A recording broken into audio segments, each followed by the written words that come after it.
Suheldev Bharatiya Samaj party की ये मांग है और इसको हम तब तक कहते रहेंगे जब तक ये हो नहीं जाएगा पूरे देश में। आप क्या मेरे मुंह में उंगली डाल के निकालेंगे कि हम क्या करेंगे क्या नहीं करेंगे?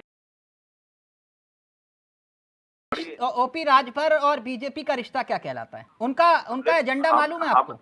हमने ओम प्रकाश राजभर जी पर कोई आरोप नहीं लगाया। नहीं दुबे जी, उन्होंने आपने नहीं लगाया। उन्होंने क्या क्या कहा वो छोड़िए, अभी मंच से भी वो कह रहे थे कि गृह मंत्री जी का फोन आया। राजभर जी ने जो कहा वो उनका विषय है। आपको मालूम है ओपी राजभर जी का एजेंडा क्या है? नहीं, देखिए, ओपी राजभर जी की पार्टी है। हाँ। वो उनकी एक स्वतंत्र पार्टी है, वो हमारे साथ गठबंधन में है। ठीक, उनका एजेंडा मालूम है सर आपको? नहीं, उनकी पार्टी के अपने एजेंडे हैं। हाँ। वो अपने एजेंडे को उठाते रहेंगे। एक मिनट में क्लियर कर देता हूं सर। भार्गव भाई, एक बात मैं जानना चाह रहा था आपसे कि वो एजेंडा आपने क्लियर कर दिया था ना अपना बीजेपी से? ठीक है, मैंने आपको कहा ना, सुहेलदेव भारतीय समाज पार्टी एक राजनीतिक दल है। हाँ। हमारे पार्टी का जो विजन है, हाँ, उस विजन को लेकर के सुहेलदेव भारतीय समाज पार्टी के तमाम वो कार्यकर्ता, नहीं, मैं नारे नहीं पूछ रहा हूँ, मैं पूछ रहा हूँ एजेंडा क्या था आपका? में जाते हैं।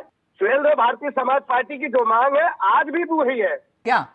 हम एनडीए के गठबंधन में हैं। हाँ। और हम आपको बताइए, सामाजिक न्याय समिति की रिपोर्ट और कब से मांग चली थी? और सामाजिक न्याय समिति की रिपोर्ट और क्या मांग है? एजेंडा पूछ रहा हूँ आपका।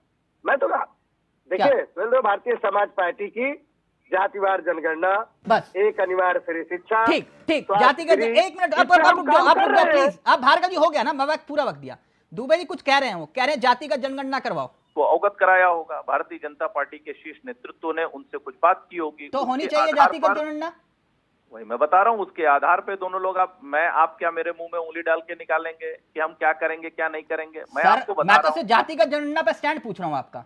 अरे मैं बता तो रहा हूँ आपको। आज उत्तर प्रदेश हो या केंद्र हो, सर्वाधिक मंत्री ओबीसी मंत्रियों की संख्या किस पार्टी ने बनाई है? ठीक। राज्यों को ओबीसी सूची तय करने का अधिकार किस पार्टी ने दिया? ठीक।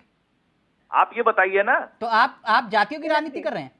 नहीं, आप देखिए, हम सबका साथ, सबका विकास और सबका विश्वास की राजनीति कर रहे हैं। सर मैं पूछ रहा हूँ जातिगत जनगणना को लेकर स्टैंड क्या है आपका? आज अगर हमने आपके सहयोगी कह रहे हैं जातिगत जनगणना करवाओ जिनको आपने मंत्री बनाया। हमारे सहयोगियों की जो डिमांड है, हमारे पार्टी के शीर्ष नेतृत्व उससे अवगत है।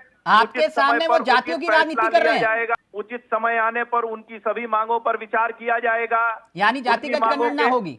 उनकी मांग के आधार पर हम कॉमन मिनिमम प्रोग्राम के हिसाब से आगे बढ़ेंगे। सर कॉमन, वो उनका एजेंडा है, वो कह रहे हैं हमारे को जातिगत जनगणना करवा दीजिए। मैंने आपको क्या बताया?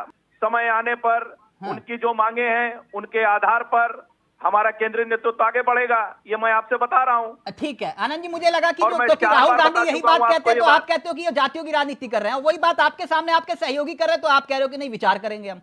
तभी मैं पूछ रहा था आपसे। नहीं, मैं तो कह रहा हूँ कि कॉमन मिनिमम प्रोग्राम के हिसाब से हम आगे बढ़ेंगे। नहीं, कॉमन मिनिमम प्रोग्राम आपके सामने बताया सर, उन्होंने कहा कि आपको बताया। तो मैं आपसे क्या कह रहा हूँ? आप नहीं सुन रहे हैं। मैं भी तो यही कह रहा हूँ आपसे। हाँ, ठीक है भार्गव जी, तभी हम साथ चल रहे हैं। आनंद दुबे जी कह रहे हैं विचार करेंगे, वो कह रहे हैं विचार करेंगे। ठीक, ओके। सुहेलदेव भारतीय समाज पार्टी की मांग है और इसको हम तब तक कहते रहेंगे जब तक ये हो नहीं जाएगा पूरे देश में।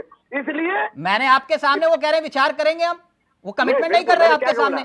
और आनंद दुबे जी बोले आपके सामने, सबका विकास सबका प्रयास के साथ में, इसको तिलक भाई देख लीजिए। या तो दयाराम भार्गव जी, ऐसा होता ना कि मैं मंत्री पद की शपथ तभी लूंगा जब ये जातिगत जनगणना करवाने की बात करेंगे।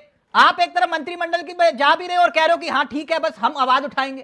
अपनी बात पे तो रहते ना आप ये देखना कि जिस दिन रिजल्ट आएगा और भारतीय जनता पार्टी के मुताबिक रिजल्ट नहीं आएगा, उसी दिन नेक्स्ट डे इनको बर्खास्त किया जाएगा। आज के आपके चैनल पे मैं लिख के दे रहा हूं, उसी दिन पता नहीं चलेगा।